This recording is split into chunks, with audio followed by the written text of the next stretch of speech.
One day, during an official reception, former U.S. President Harry Truman asked the famous physicist Albert Einstein about what weapons would be used in World War III. To which Einstein replied, "I do not know with what weapons World War III will be fought, but World War IV will be fought with sticks and stones." From this phrase, we understand that after a nuclear war, our civilization will most likely regress for thousands of years or even disappear altogether. So let's find out in more detail how a nuclear war will unfold and what consequences will come for all of humanity after it. And if you're watching this video after a nuclear strike, then first of all, you're a lucky one. And secondly, you already have a lot of spoilers. There are currently about 15,000 nuclear warheads in the world. Each one can destroy an entire city and kill its entire population. So it's frightening to imagine the horror that awaits the planet if all countries launch all their bombs and missiles at each other. There will be massive destruction all over the world. The planet will be engulfed by huge fires. The air will be full of radiation. And the main thing is that hundreds of millions of people will die. But what if I tell you that this is not the worst thing about a nuclear war? And if you live in a country that is unlikely to be hit by a nuclear missile, you shouldn't relax. Because the worst thing will come after the war and will cover all the territories of the Earth. A phenomenon will begin that will cause much more damage. A nuclear winter will begin. But how can it be that fire gives birth to winter, you will ask? The fact is that after the explosion of a nuclear bomb, a huge fiery layer forms over the Earth with a temperature like the sun. So hot that within a few miles everything burns down in seconds. Imagined? Better not to imagine. Then this layer spreads a powerful shockwave, and in your city, a terrible firestorm occurs that engulfs everyone and everything in its path. But this is only the beginning. In the next few hours, the burning cities and forests will heat the air so much that their own microclimate will be created. Because of this, soot and smoke will be carried high into the stratosphere. But why is this terrible? I'll explain now. Normally, the soot from fires rises within the atmosphere and is washed away by rain. But after fires on such a scale, the soot will rise even higher, and in the atmosphere, there is no weather to remove it, so it can stay there for years. So, in a few days, when the fires on the ground subside and all the soot and dust end up high above the ground, they will absorb the sun's rays, which will block the sun from us. And because of this, the Earth will have less light and less heat. Over the next month, the climate on our planet will change completely. The average air temperature will decrease by 15 to 20 degrees Celsius. In fact, the phenomenon of summer will be greatly reduced or even disappear altogether. Due to such a rapid change in our climate, no living being will have time to adapt to it, and growing food will become practically impossible in most regions. In those parts of the world that are closer to the equator, another problem will appear: drought. Rain will practically stop falling. Due to the large drop in temperature, the evaporation of the oceans will decrease and there will be almost no precipitation. You will say, but what about food supplies, grain, and other crops? Humanity must have stored something. I always do. I store something for a rainy day. Yes, there are some reserves, but they will last a maximum of months or even weeks. You also need to take into account the fact that the majority of crops we consume grow in such regions as the USA or Ukraine. These fertile territories are quite far from the equator, and in the coming years, summer will not come there. And if these countries have sizable food reserves, they will most likely not sell them to other countries.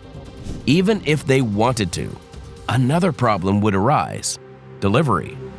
After a nuclear winter, most of the infrastructure will most likely be destroyed.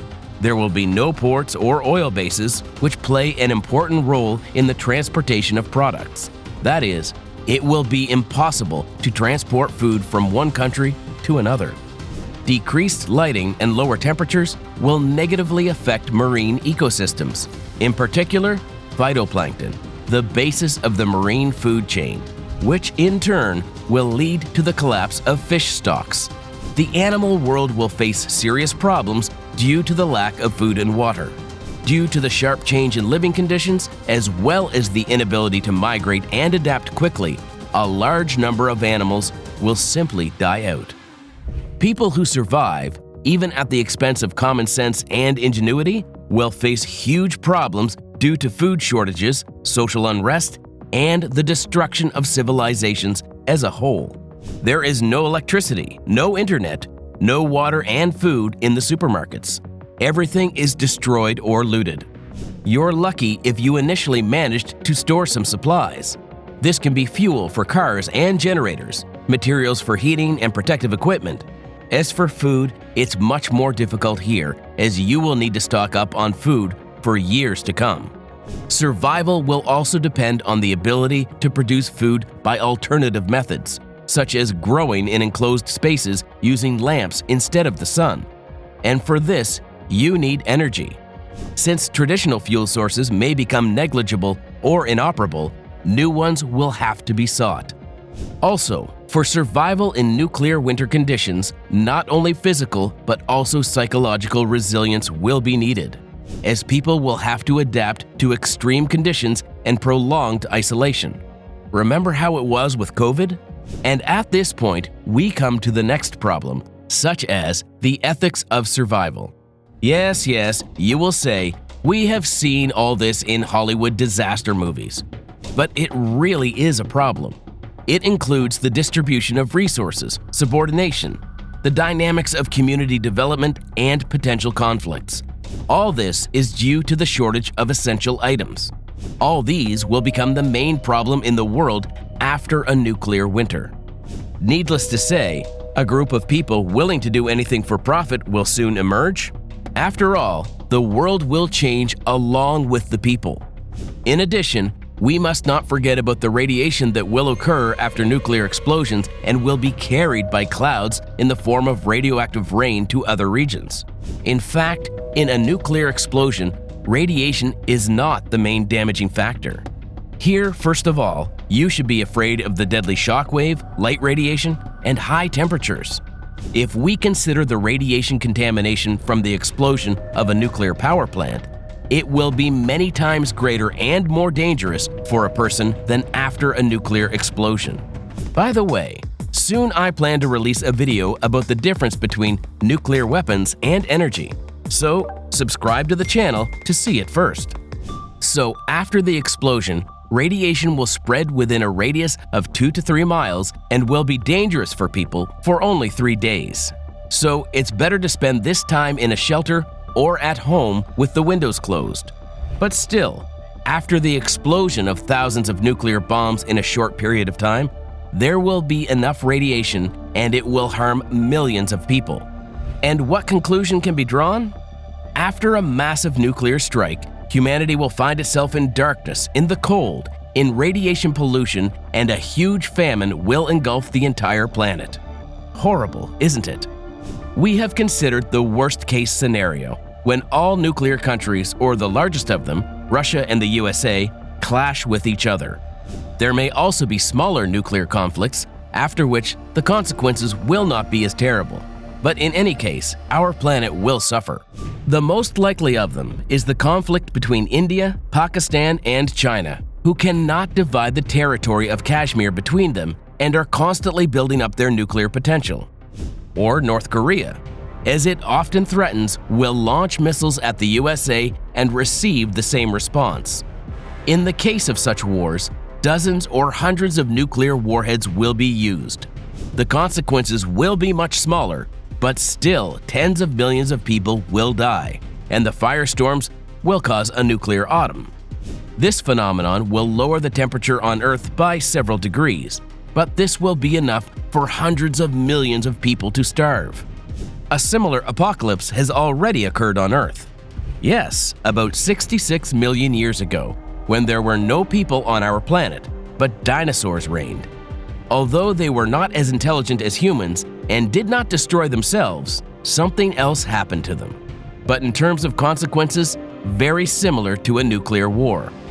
A huge asteroid with a temperature of 20,000 degrees Celsius hit the Earth at a tremendous speed in the area of modern Mexico. This was followed by an explosion a billion times stronger than the nuclear bomb dropped on Hiroshima. There were the same phenomena as during a nuclear war: firestorms. Dust and soot rose and blocked the sun.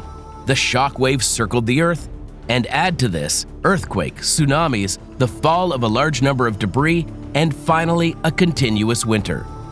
After which the dinosaurs became extinct as a species. Fortunately for us, nuclear winter or autumn remain a theoretical extreme.